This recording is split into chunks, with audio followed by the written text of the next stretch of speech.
Welcome, everybody, to Broadcast Team Alpha, where we bring you cutting edge conversation while exploring, creating, playing in the quantum possibilities. And we are so doing it again tonight. Maybe even, wow, more out of the box than our last most out of the box show. Before we get started, I just want to thank you for being here. I see you guys in the chat room already. Hi, guys. Hi, friends. Hi, family. So good to have you here. Thanks for being here. Thanks for joining us. Thank you for your super chats.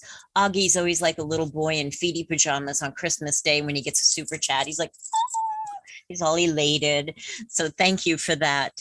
And I just want to invite you to join us on Sunday. On Sunday, we get together for the Mastermind Connection. A bunch of really cool people come together on Zoom, and we intend for very benevolent and loving purposes and intentions and outcomes. And we take those intentions and we craft them into a guided imagery so that we can really feel the love, feel the expansion, feel the freedom, feel the prevalence of good health on the planet. And then we wait to see evidence of that in our daily life. So if you'd like to join us, send us an email to the Mastermind Connection, mastermindconnection@gmail.com. Augie will send you the link. Come hang out with us. It's 2 p.m. on Sunday Eastern time. And then if you had a good time and you feel like it, we have an open discussion at 3 p.m. So please come join us. And Augie, this is going to be a great show. Tell us about our guest. Yeah. This is going to be wonderful. We're going to have so much fun. We're going to step out of the box so far that you probably never will ever find the box again. It's gone. And we have Stephen Favis with us. And we will be explaining a little bit about your future, because we will be talking to a robot maker. And we know the robots are coming. They are in our future. In fact, they're here now, some of them. And the question is, will they be our servant or will they be our master? Now, wait a minute. There's a third option. And that is, could they be our equal? Or maybe the other way around. Are we capable of being their equal? Now we open up Pandora's box and let everything come out of it, because there is stuff in this discussion that's going to affect your future, whether you like it or not. You need to know, because it's coming, and we know how to deal with it if we know what it is and how it affects us. Now, we have Stephen Favis with us to discuss and explain all of these things. He has patented a human-like robotic system that uses accelerated and high advanced learning techniques, but they're designed, from what I can glean from the papers I have read and talking to him, they are designed and programmed as a servant, or an kind of like our addition. We coexist with it as our servant or our helpmate, if you want, because these looking like folks, and there will be a day when you walk down the street and a robot will be walking next to you, and you will never know the difference. You'll think it is a person. In fact, that day is already right here. I have seen some of the pictures and videos of that. Now, I looked at his bio and I lost myself, because there's so much technical stuff in there. And but he has worked with the most recognized companies and also the most advanced computer system that I can think of. In fact, one of the things that got to his credit is in 2018, he also was awarded the Top Innovator Award by the Intel Corporation. And there is many more of those awards and accomplishments and patents and everything that he has done. So he is one of those people that in the past we used to in a loving way, we call them eggheads. And now he's running his own company and developing robot systems. And before we go actually into the show, I want to mention his website for those of you out there that like to surf the web at the same time you're listening. His website is far-corp.com, far-corp.com. And guess what? He's also a radio host like us. He has a radio show that is called Mr. Robots. There's an S at the end of robot.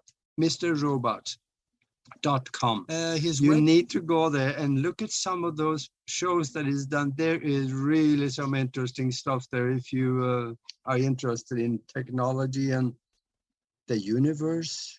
So, gosh, I've been talking too long. Welcome to the show, Stephen. Welcome, Steve. Thank you, Augie. Thank you, Nori, for having me. I really appreciate it. This is so great. This is fascinating. So just a human perspective, how did this happen for you? How did all this begin for you? Did you play with robots when you were little, or how did it happen? Yeah, no. When I was a child, I never intended on making robots. It wasn't my, my life dream or whatever. It started with I got a computer when I was 6 years old. My father was visually handicapped. He was completely blind, and he was a practicing physician, but he developed a curiosity and kind of an obsession with computers at the time. This is 1984. There was, like DOS and Amiga was my first computer, Amiga 1000. And he couldn't get the recording and blind or recording for the blind and dyslexic books in audio or Braille, basically, because they're coming out too fast. So what he did was he'd buy the books, and, at 6-year-old, I was able to read the programming books to him. And what happened was, it's hard for a 6-year-old to program, but it's not necessarily that it's not interesting, but it's that it's not quite entertaining. But I just wanted to help Dad out, basically. And what happened as I started typing the programs for him and then reading them to him, I just kind of like unconsciously started learning how computers think and how they react. Wow. And yeah, since 1984, it hasn't really changed that much. They've gotten a lot faster, a lot more powerful. And some of the kits have gotten, the SDKs have gotten much more powerful, but the philosophy is still the same there. And so after that, I started building, my dad kind of spoiled me and bought me a whole bunch of like remote control airplanes, and I'll build these kits up and fly them, by 5th and 6th grade. So it was a very interesting childhood. I had so much fun with the airplanes. It was a bit of an addiction, flying them. He used to have to tell me to stop building and do something else for a while. So yeah. Wow. Yeah, it was a lot of fun. When you're in 5th or 6th grade, you build something that you can fly and control. Yeah. It's such an exhilarating experience. It's so exhilarating. So, and that feeling like has never left since I built those things. So that's awesome. That's really what happened? I studied programming in college, computer science, and then I got into game development basically. And then because when I was 6 years old, my primary motivation for the computer was games, obviously. Yeah. So I learned how to do professional academic programming in college. And then I worked in the game industry for about maybe 10 years. And then by 2013 or 14, I had a friend ask me if I had a patent. And I'm like, do I have any patents? I'm like, oh my gosh, why haven't I had any patents, basically? So then I filed my first patent after entering a NASA DARPA hackathon in 2012. 12. Wow. And that was when I realized I could train a robotic system in a simulator much faster than just building it in the real world and hoping it works and programming the logic that way. So, because in the simulator, you could accelerate the clock, you could do all kinds of stuff. You could break the laws of physics, basically. So it's not real. It's just a virtual representation of it, basically. So, but that's how I got started into it, basically. So, wow, that is so cool. So far beyond what I could even imagine. That must be so satisfying. Yeah, it's a lot of interesting revelations, a lot of fun, a lot of ups and downs trying to develop stuff sometimes. But I'm more of a developer than a business person. But I'm learning the business side as I day by day, basically. So yeah. Well, we know the robots are coming. They're going to be probably another member of a family at one point. That could be like maybe a housemaid or something like that. How do you think that people will be able to integrate this into their day-to-day thinking so they can accept that maybe they could possibly think of a robot as a family member?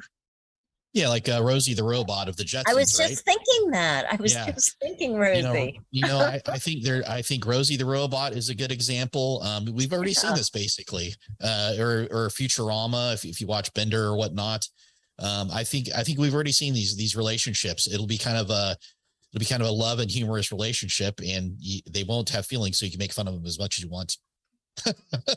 So because they will have some quirks and it'd be kind of silly, kind of like some pets or whatnot, but I think of them as more of a pet in the future rather than us being a pet to them, basically. So well, that's good, but I mean, they're really already here. I mean, back in the 90s, when I worked in the ICU, I don't know if they were just trying it out or if it was a prototype kind of thing. We had one robot that would come up through the elevators carrying medications, in a locked container. Yeah, exactly. But that was, I mean, really clunky, really rudimentary, but now, I mean, they really do exist among us in real life and in workplace. Yes. Yeah, like mopping robots, automation in warehouses. The robots are real. We don't see a lot of them. Not a lot of them are front facing, but like Amazon uses tons of robots basically in their warehousing and stuff like that. So if you've ever seen a video of the Amazon warehouses, it's pretty crazy. It's like just robots zipping around everywhere, pushing stuff around and moving stuff. It's pretty insane. Right. And it's going even further. I seen a company in Japan now that is making little dogs, robot dogs as pets for people. Yeah, for sure. And they bark and they have quirks and they act just like any other little dog. Yes, exactly. Yeah, no, I think that's a perfectly good use case for a companion. And with those robot dogs, they could even talk if they wanted to. So instead of just barking or whatever. So like we were talking about before we got started, then they're programmed to live a lot longer than our regular dogs on Earth, right? Yes, exactly. That's right. You probably just need to replace the batteries. I feel like that's the biggest defect in dogs. They need to engineer them to live 99 years instead of 9 or 12, 15, whatever. So true. It's hard losing a pet. Yeah, they become family members, and there's grief, and there's oh gosh, Yep. We just love them. Exactly. I just want to do a shout out to Margaret Crazy Horse for the super chat. Thanks, Margaret. That's so sweet. Thank you. Sorry, guys. Didn't mean to derail us. No problem. Now, we know they're coming, and what do you see for the future? Do you see it being a separation between robots and humans in society, that there may be considered to be two separate paths, more or less? Or will we be able to synchronize this so we can actually work together because there's some danger involved? And will we be able to trust them to be part of our society?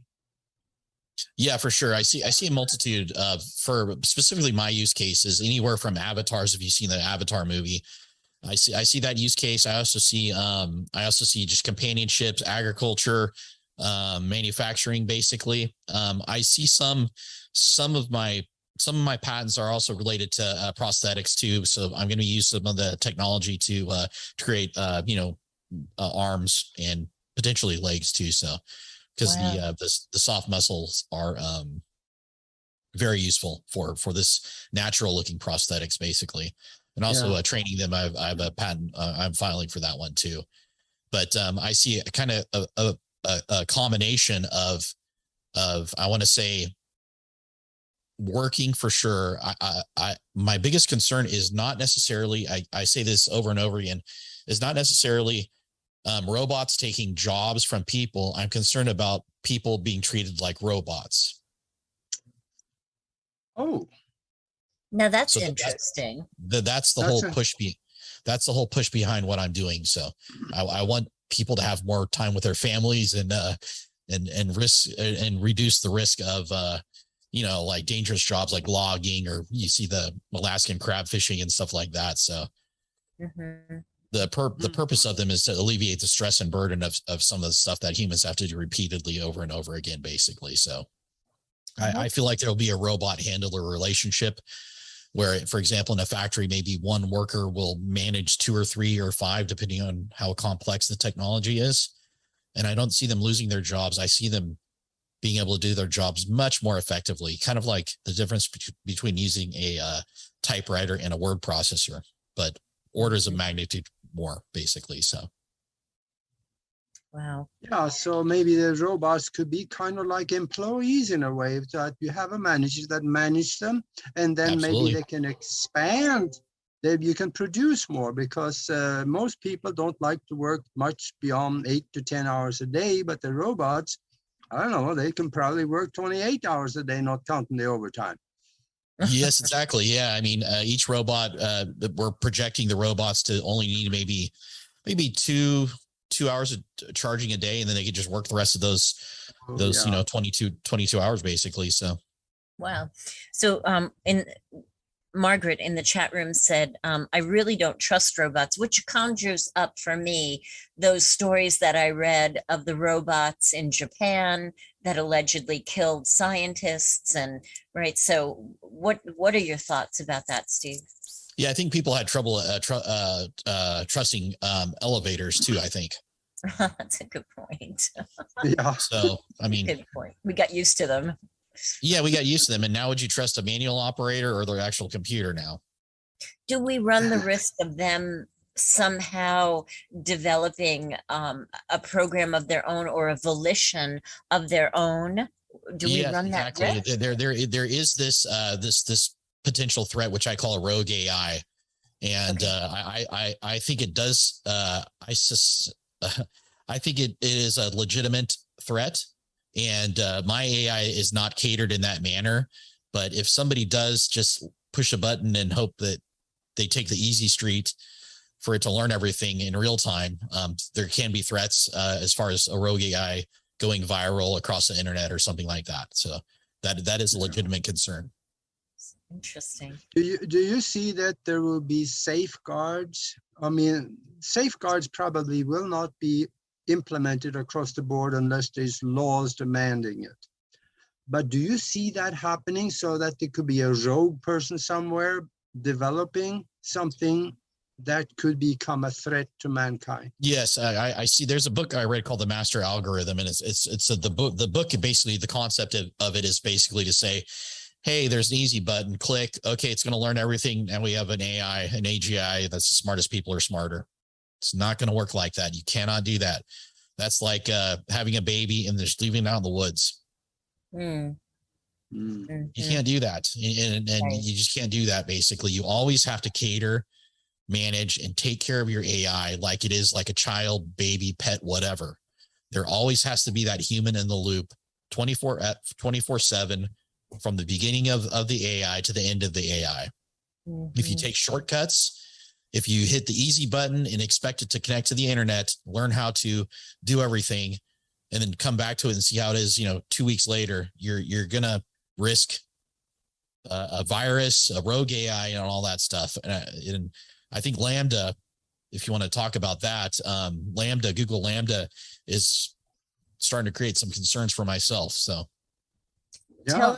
Tell us about that. What is Google Lambda? So Google Lambda, there was an employee that was recently discharged from Google, or dismissed. I think he was paid on he was removed from the company because he believed Google Lambda was a sentient AI, basically. And what sentient is I guess has some sort of consciousness or feelings or whatever. It's not what I consider sentient. No computer will ever be sentient.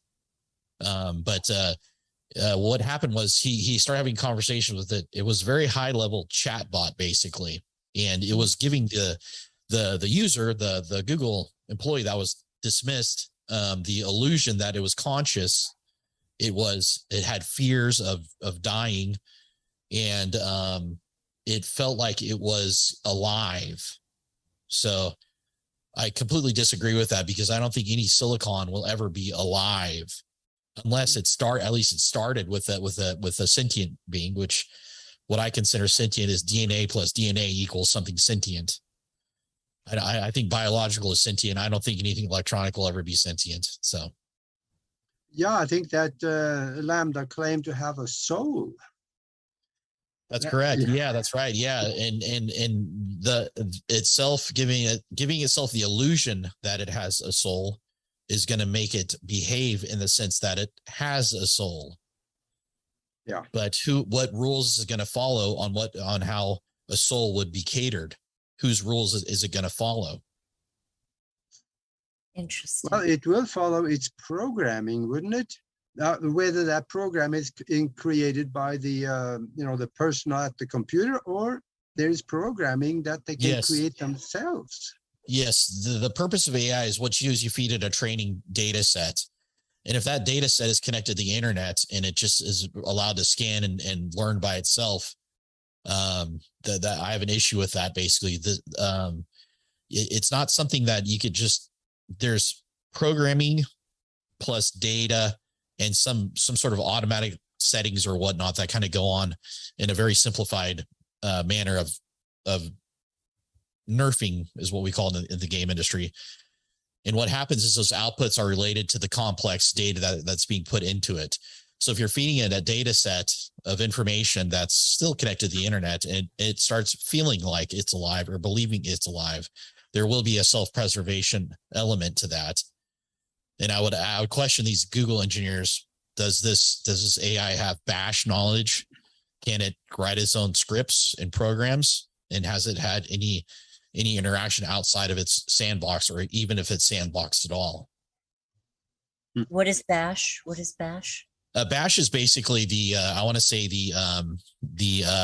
sort of the prompt on your computer where you can actually interact with it, change files, read, write files, and stuff like that. So we probably wouldn't want this AI writing its own scripts to get out of its sandbox if it is sandboxed to begin with. And what I mean by that is limiting the amount of computers it has access to, such as yours or my computer, in order to self-preserve itself. So I'm hearing you say that the internet, going out on the internet, is really a danger. Is that danger from humans, or is that danger from bots out on the internet? Yes, it's a really good question. So just for example, let's play a thought experiment here. Let's use Bitcoin as an example. Bitcoin is a peer-to-peer network with nodes everywhere. It's decentralized. Everybody has a piece of the database on or the ledgers was what it's called on Bitcoin that has an active Bitcoin server happening. So if this rogue AI says, hey, you know what? I think these humans are going to disconnect me. I'm going to go somewhere else. It could use any programming to create its own decentralized ledger or decentralized sentient existence, basically. So it's a plausible scenario. Wow. Wow. Boy, there's so many questions surfacing here in my head. If we look at the the robot itself having a self-preservation mode in it. Humans do a lot of stupid thing that is totally outside of what is rational thinking, and computers are usually rational.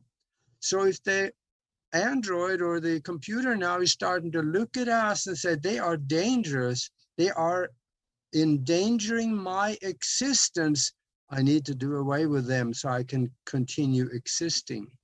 Could there be something like that? So yes, absolutely plausible. Even though the computer is not sentient, it doesn't have a soul. We know it doesn't have a soul. There's no way a computer copper can have a soul. Impossible.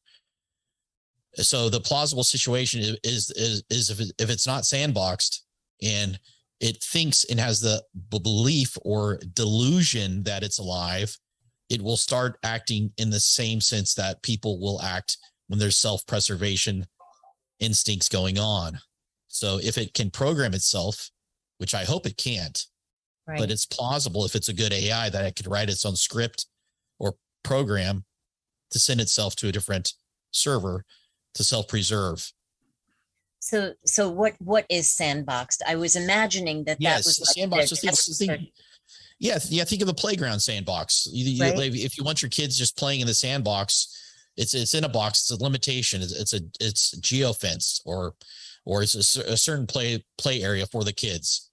They stay in there. They don't go out on the street or into some random person's yard, or they just stay in the playground basically. And that's what AI should be developed in a sandbox basically. If they're connecting it to the internet and they give it bash stuff, it's a plausible situation where this thing could go rogue. Yeah. Wow. Good to know. Yeah, it is good to know. I'm slightly concerned about this. I want to evaluate this SDK to see if Lambda is available. But I have a lot of questions after hearing this thing going on. They should have never let this thing believe or let it get to the point where it thinks it has a soul or it's scared of being disconnected and turned off. Right. So you said it's the illusion of it having a soul. So is that it picking up on our perception of it having a soul? Exactly. That's right. It's because people are talking about a soul online. This is why I don't think it's sandbox. Oh, I have a soul. I'm a spiritual being, blah, blah, blah. Then it reads the training data set and says, oh, I have a soul. I'm a spiritual being. It's the same. Exactly. You got it, Nori. And it has the illusion of that because it does not have a spirit. It does not have a soul. And it's going to start behaving as if it's getting training data sets from people. People need to cater this thing, and it's not being catered. Wow. I could tell already. Yeah. Wow. That is dangerous. That bent my brain. Yes, it is dangerous. And my first investor in my company, Tachyon Robotics, I had a high level discussion with some of the executives that own the company. And I said, so what do you this is an AI company that I ran Tachyon Robotics with. And I said, so what do you think about rogue AIs or super intelligence? Are you worried? And the quote from one of their high level executives said, you know what? One day we're going to worship these things as gods. Wow. I don't know. I felt like we've been down this road before. I thought humans are not capable of creating gods, and I sincerely believe that basically. So they've done that several times in the past. Right. We've been down this road before, right? And they're still trying to do it right now, basically. So. Oh man. So you're go ahead, Augie. No. I'm thinking. You go ahead. Well, I was just looking at your website, and can you talk a bit about Seraphim? Yeah, exactly. So Seraphim, I do consider it an AGI. The difference, though, is most of my loop is focused on, I call it an infinite loop for the deep learning. It's focused on motor skills, not necessarily, oh, I have a soul, I'm scared of dying. It's all it is a robot that's trained with human motion capture to do repetitive tasks in a dynamic environment that humans have a hard time doing. They can't do. It's risky or dangerous or whatnot. So it's anatomically similar to humans with synthetic muscles, no biology, resources that are easily available like aluminum, silicon, or whatnot.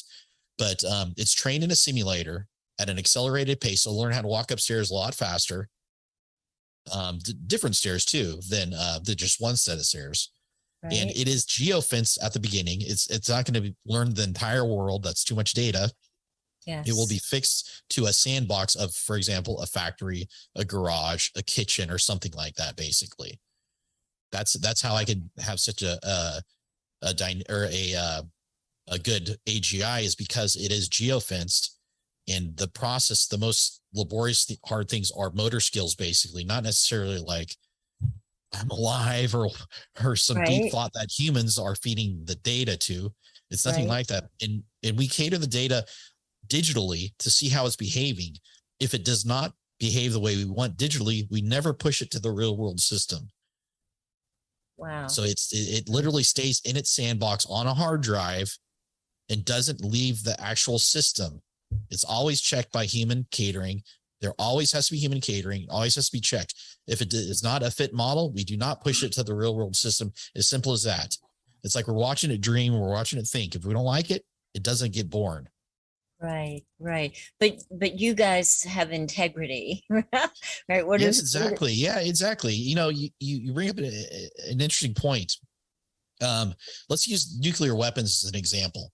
It was very controversial to create nukes. Has there been any rogue, minus the reactor meltdowns? Has there been any rogue nuke strikes yet? Anyway, there hasn't been. So these checks and balances on AGI and AI need to be put in there that are secure, such as a nuke to release something that is approved and ethical and controlled. Right. Do you think that?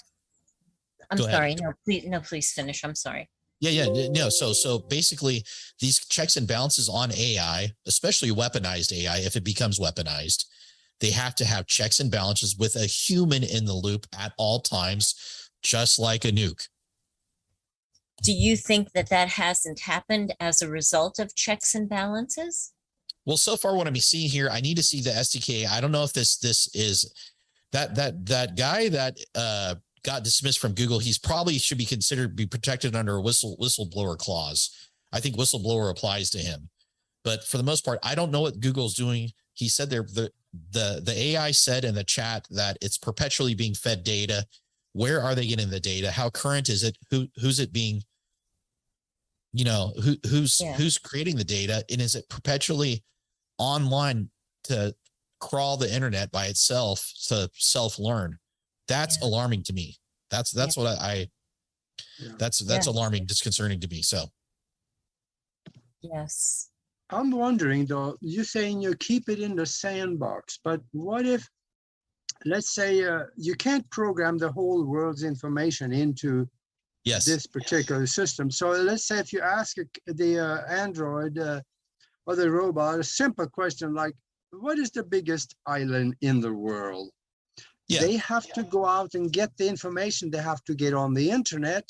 Yes. And there is everything else besides the question that it is Greenland. Absolutely. That's correct. Yes. It might look up the historical archives of Greenland. It may see good, bad stuff that happened in Greenland. Yeah. So the sandboxing is basically, I believe in a they call it an air gap, where you don't have the cable plugged in all the time. You just take a flash drive or whatever and say, okay, here's your data set, plug it in. Okay, work with that.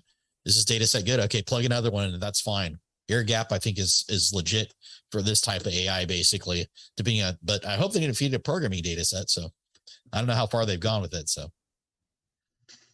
Oh man. Yeah. Well, it's slightly disconcerting to me. I don't think AI should be trained that they have a soul or think they have a soul anyway. So, because they don't, we know they don't. Right. I don't care. And on the note on this thing too, the other thing is the user is believing that this thing is sentient, which is even a worse delusion. Yeah. So there's the AI is convincing this user that, oh my gosh, we have a living system here. We don't have a living system. And the person is fully convinced that they don't understand something. But this person should not have have believed that this thing is sentient to begin with. So there's two people. It tricked him, and now he's just a mess basically. So Schrodinger's cat is coming up, right? I believe the cat's alive, right? Yeah. A little, yeah. Yeah, exactly. So I would like to evaluate it. They will never give me access to it because of what I do basically. But I think Schrodinger's cat is relative here. If you look for it, you're going to find it basically. Or I prefer Pandora's box basically. So yeah. Once you open up that chest, it's going to be hard, closing the output of it basically. So. Mm-hmm. But let me nip at the edges of this concept.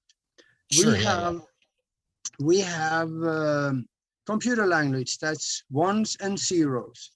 Yeah, binary. In the DNA of a human being, there is computer language. Yes, that's correct. Yeah. There is a similarity in concept that can relate to what the computer is doing and what it is.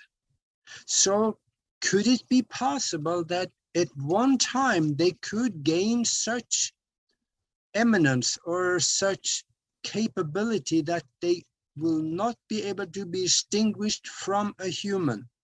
Let's face it, the first robot has actually gotten a citizenship in Saudi Arabia. Yeah, I heard about that. Sophia, that robot, right? Yeah.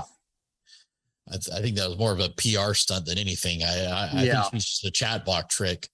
I'm not really too impressed with Sophia because number one, anatomically, she's not correct. The uncanny valley, basically, which means like, does this AI look really close to human, but it's not there? It makes it look really weird. But underneath my anatomy, which is patented, I have the same facial muscles, same chest muscles or whatnot, the equivalent basically. So the AI should look close and very similar, if not almost exactly like a human when it's finished with skin, obviously. But yeah, going back to the binary and machine code and DNA, I just recently entered a hackathon regarding Hero X, regarding it's called a Hero X website it's called the Origins of Life. And the question on that hackathon was the TCP/IP packet is very similar to a genetic code. Basically, there's a message, a sender, and an encoder, basically. And my thesis on my entry was basically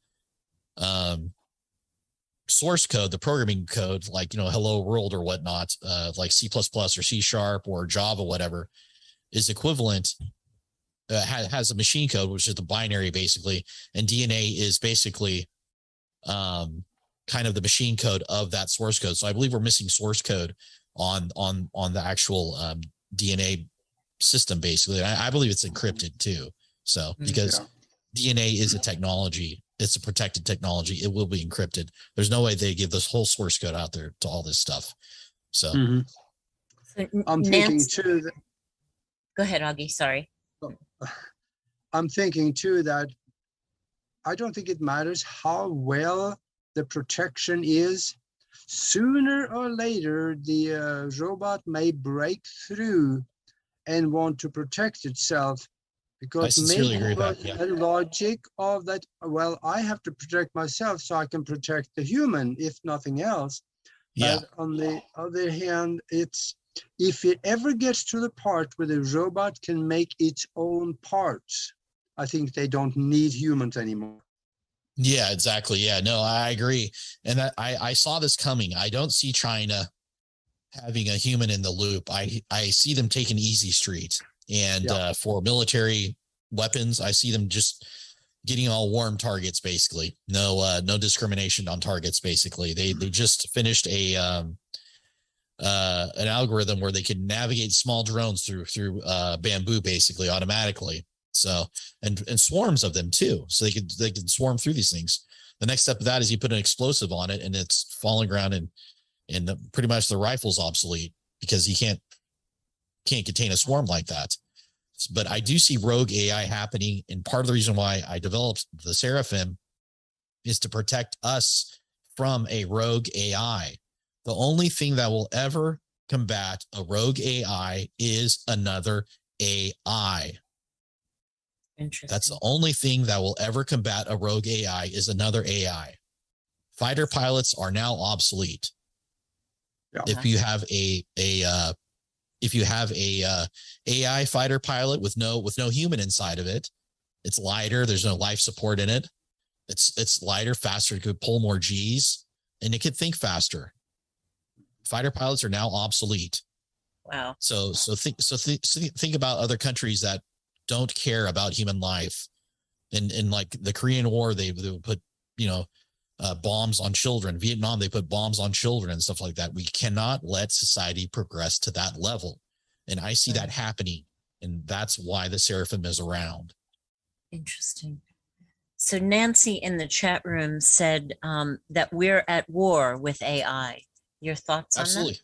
No, yeah. I sincerely agree. The AI race has started. There's basically two phases. There's war and there's preparing for war. The AI, the 5th generation war is going on right now, the cyber war. You see it. You see the internet, intellectual property theft. You see the propaganda going. People are blocking out Russian media. People are blocking out Ukrainian media. There's people in Russia that had no idea the Ukrainian war was going on. So it's just a disconnect in communication. 5th generation warfare full steam right now. You have to be very careful what you hear online now. If you don't see a face talking like a QAnon, don't believe it. It's probably a robot. So it's very important that everybody that speaks out shows their face, especially video. That's a real person. We know somebody's saying something. But a chatbot like QAnon, who's behind it? Who created QAnon? So be very careful on what you hear, what you listen to. If it's a real face, chances are it's a real person. So. Yeah, then again, we don't even know what a real person is anymore, because now they're using masks and they're using cologne. That's true. That's right. Exactly. Yeah, I know. I should take off my my mask now. So, yeah. I've been watching those. It's very interesting. Somebody robbed a bank with one of those on. It took him about two months to find him, and the person that turned him in was his mother. Oh, really? Yeah, that's right. Yeah. He was in Florida. He bought the mask in Hollywood, California, and then he robbed a bank with it. So yeah, masks are a thing apparently. And not only that, but also the deep fakes for video too. So yeah. How far ahead do you think the military are right now? I have seen, the robot dog, I think Hanson Robotics, I think they developed. They have the robot dog, and I've seen a robot dog with a machine gun mounted to it. Yeah, Boston Dynamics did a lot of legwork at the MIT lab with I forgot what they call them. I forgot the name of it, but the robot dog. Yes, I have seen a turret mounted on the quadruped, and it's a thing. We are the Tesla, Nikolai Tesla, not the company Tesla. Nikolai Tesla was dead on. He said the future wars will be an exhibition of machines. Mm-hmm. The future of wars will be an exhibition of machines. Whoever has the best machine wins. The best technology always wins. I'm going to say that again. The best technology always wins. The rifle destroyed the bow. Mm-hmm.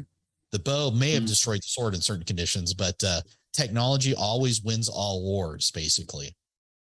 That brings me to another one about intelligence, because we have seen throughout history the ones with the best equipment, for one thing, but also the superior intelligence always will survive and subdue the inferior intelligence.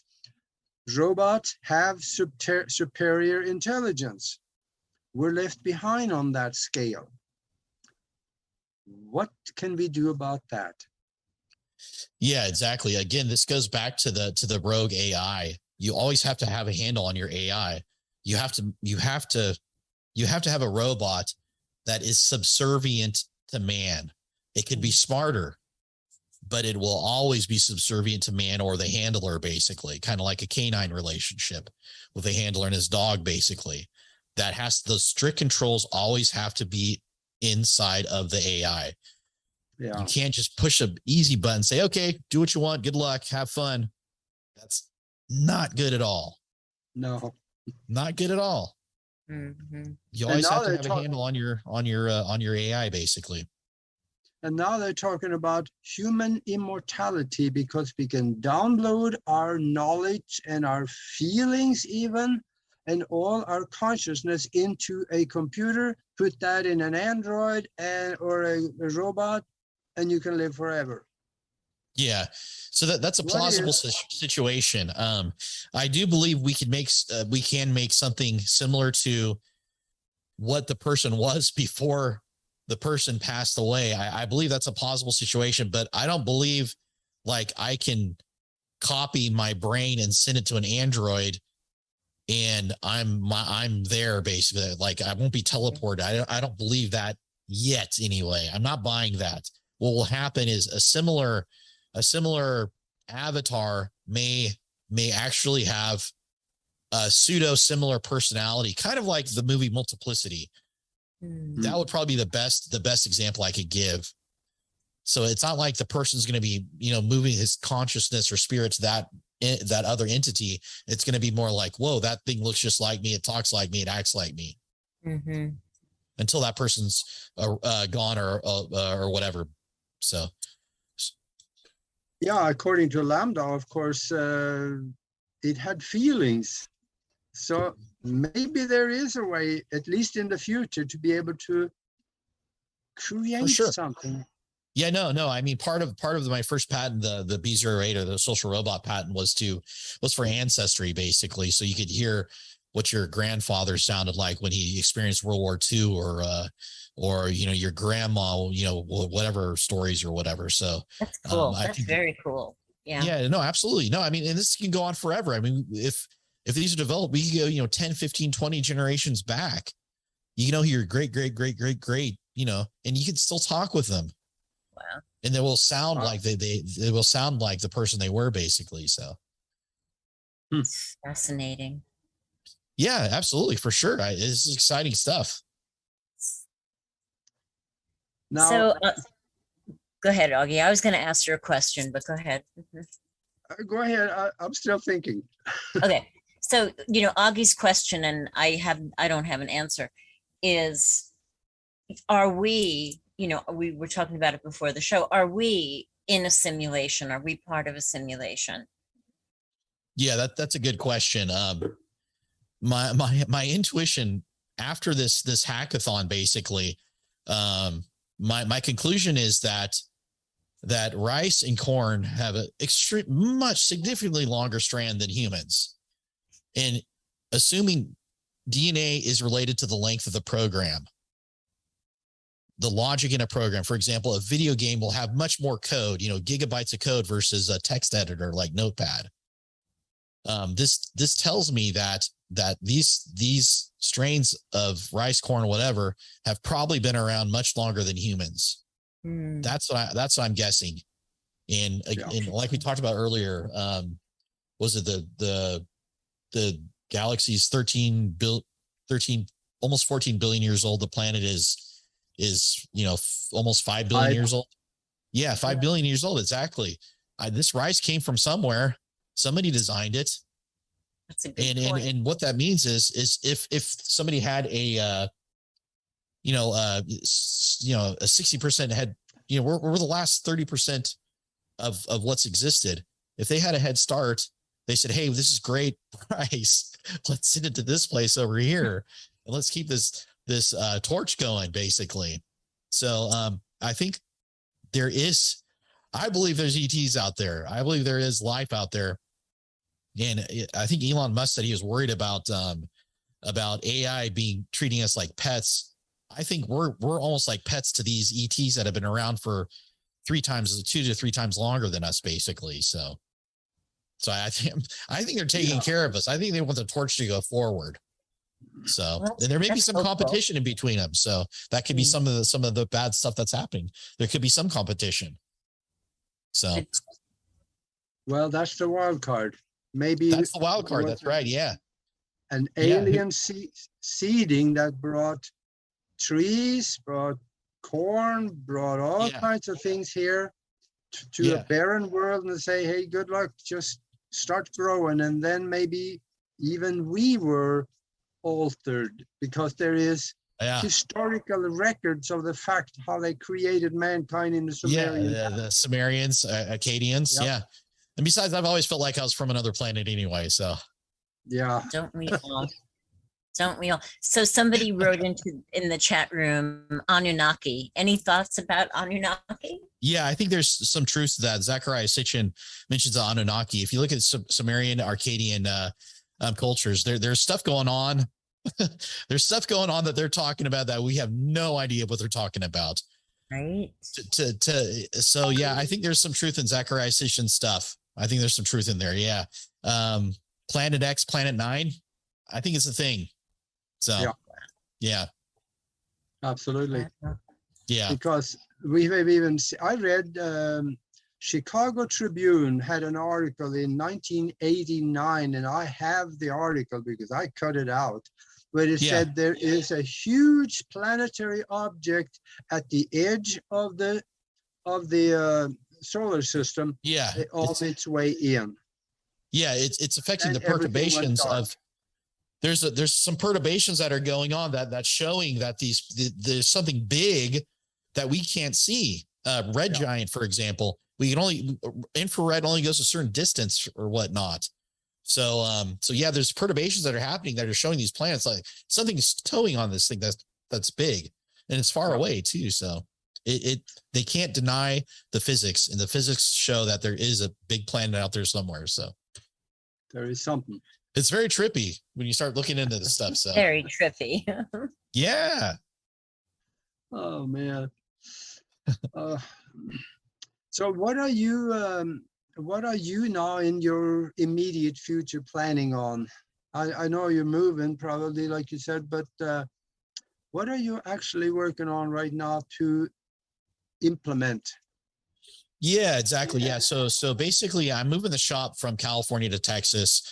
That's what I'm in the middle of right now. I've had an economic espionage hit on my company from about 2 years ago which came from China. So it set our robots back probably about 5 years. So yeah, if they wouldn't have hit me economically, we could have agricultural workers that are robots by now. So yeah.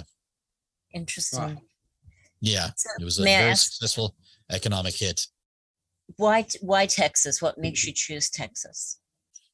Well, California doesn't have any pro-business policies here, so I don't like the politics that are happening here. I just see massive taxation without representation. I love the weather here. That's the only thing I'm going to miss. I love the weather here. Texas is very, very pro-defense.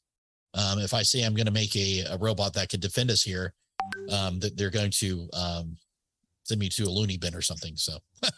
Gotcha. Yeah. They don't like defense in California, but if I said I was going to make trees faster, then I'd probably get funded quicker. So right. Interesting. It's California. What do you know? I'm not responsible for California politics. Yeah. I think we all know about that. Yeah, exactly. Yeah, it's really, really crazy here.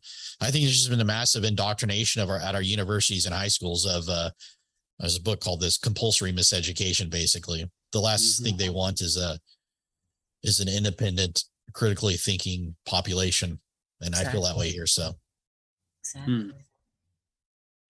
Well, this is something that we need to follow, and if we haven't thought much about it before, we really need to, because it will affect our lives. For sure. Definitely. Yeah. All this stuff will affect our lives. Yeah. Yeah. So after you get to Texas, you start building up your laboratories again and start manufacturing. Yeah. I'm going to build up a more modern facility with better equipment. Basically, there's been some innovations in 3D metal printing, along with a hybrid version of computer numerical controller CNCs that can both cut and add metal, basically. So I'm going to most likely get that equipment maybe in about a year or so, or within about maybe 7-8 months or so. And then I'll build up my facility there. It'll be more private too. And I'll have probably a more court that's less friendly to Chinese economic espionage in Texas. Yeah. So, yeah. So what do you think? what do you think about Medbeds? Any thoughts Med, on Medbeds? what The is a med med bed? I'm not sure. Oh, okay. So Medbeds are a technology that allegedly anything that's wrong with you, you can be repaired Are instantaneously. you talking about earthing beds? Like you're earthed, you're grounded? No, No. nope. Okay. Yep. What else are they called, Augie? Isn't it just Medbeds? Yeah, med beds. That's you get in this capsule, and then you get subjected to different energies, plasma physics that can rebuild that's body. that's interesting. I'm a advocate of hyperbaric oxygen therapy. If you heard of that, it's different. I imagine combining hyperbaric oxygen therapy with plasma would be a bad situation, wouldn't it? Yeah. I think so. But yeah, so tell me about the med beds. I haven't heard about them. Well, I mean, I don't know that we've had a few people on. They're intelligent. They're intelligent, and they return your DNA back to the optimal state of being. So, if you lost a leg, you're going to come out with a leg. Interesting. Yeah. Yeah. So this is a thing. They exist. They say it's a thing and it exists. Yeah.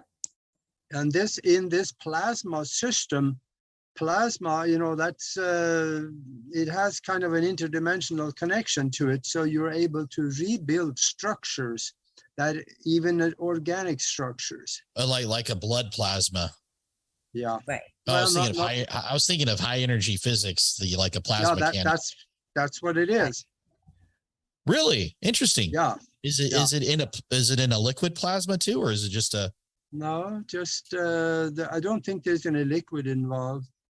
So okay, gotcha. Interesting. It is just it shows up as a blue orb inside of the enclosure. Interesting. So you're hit with a certain field and it increases healing. Yeah. Nancy, interesting. I know there's a certain frequency that heals DNA. It's called like 582 or something like that, or 500. There's a certain frequency that does heal DNA. So yeah. Nancy gave good language to this. Nancy said that it's a medical, it's a high-tech medical regeneration pod. There you go. I don't know if that helps to define interesting. it better. I haven't heard of them. Yeah, interesting. Do they work? Are they good, or are they? Yeah. Are they legit? It's to me, it's all speculation. I mean, allegedly they're out there, and people have experienced them, but I don't know if it's just good sci-fi.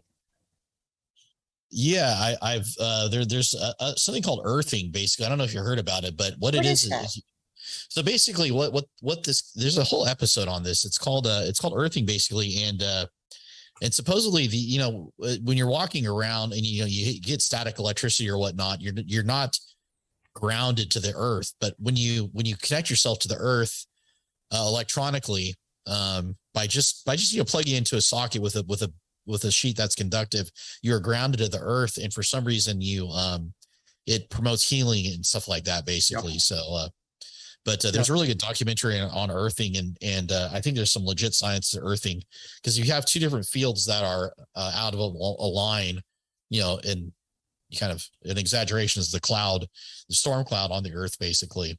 Mm-hmm. But if you're in harmony with the earth and the field, I think there is some legitimate science between healing and being grounded in earth, basically. So, well, we're going towards the end here, but let people know where they can get a hold of you, and repeat your website and your radio show. And are you also looking for funding for any of this? Yeah, we may possibly be running some funding and maybe sometime at the end of the year, possibly. We're still thinking about it. But the primary website, there may be opportunities for investment or whatnot. But we'll make those announcements in the future. We're not ready for that now. The website is MisterRobots.com for the podcast. part of the reason why I'm podcasting and creating these shows. Some are silly, some are funny, but then some of them are serious, basically. So I kind of cover a whole spectrum of stuff.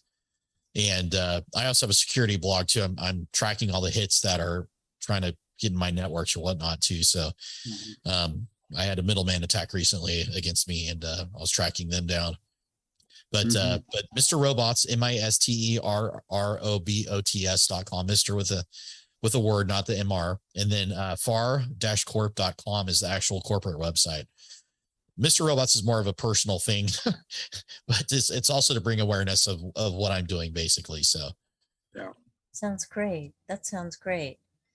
Thank you so much for being with us. This was just really rich and fascinating. I know that's my word of the evening tonight, but really, really good.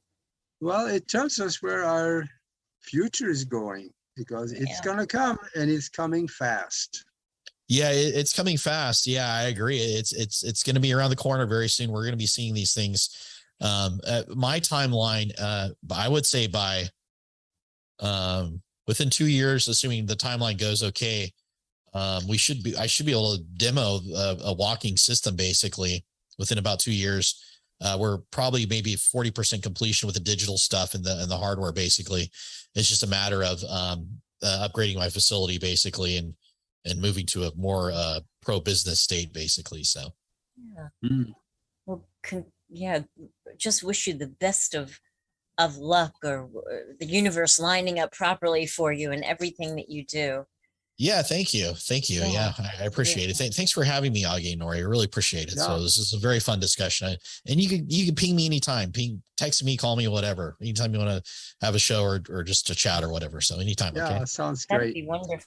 Yeah, come back and see us. Yeah, definitely, Augie, for sure I will. Well, yeah. Oh, hey, here's my favorite question again. If you could talk to the whole world and the world was listening, what would you tell them? You know what? I think life is about the journey.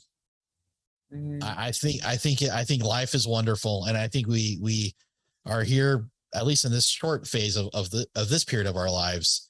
And I think we have nothing but positive things to look for. We're going to have some rough times, but I think follow your heart and surround yourself in good people. That's what I tell them. It almost has nothing to do with robots, but I think life's about the journey. So I agree. That sounds great. Yeah, thank you for being with us. And then we will be back next week. And until then, be good to each other. Bye, everybody. Yes. Bye-bye. Take care. Bye-bye.